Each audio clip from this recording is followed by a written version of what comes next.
نظام میں اس چیز سے کوئی غرض نہیں ہے کہ ووٹ دینے والا کون ہے، عالم ہے،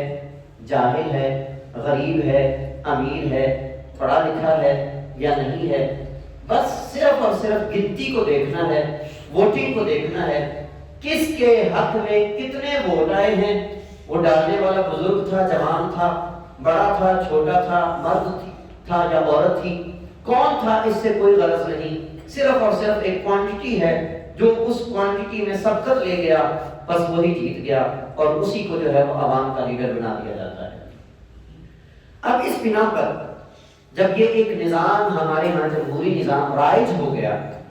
اور اس بنا پہ ایک ڈیٹ کا اعلان ہو گیا کہ فلاں تاریخ کو الیکشن ہونے ہیں، اگلا جو پوائنٹ ہے وہ یہ ہے کہ جس بندے نے الیکشن میں کھڑے ہونا ہے اور جس نے امیدوار بننا ہے، کینڈیڈیٹ بننا ہے اور عوام سے جمہوریت کو حاصل کرنا ہے، ووٹ کو حاصل کرنا ہے، افسوس در افسوس کہ اس کے لیے بھی کوئی معیار قائم نہ کیا گیا، کوئی معیار اس کے لیے کوئی قائم نہیں کیا گیا کہ وہ کون ہے۔ حالانکہ اگر ہم 1973 کے آئین کو دیکھیں، اس کے مختلف آرٹیکلز کو دیکھیں، جس کی عوام کو کوئی خبر ہی نہیں ہوتی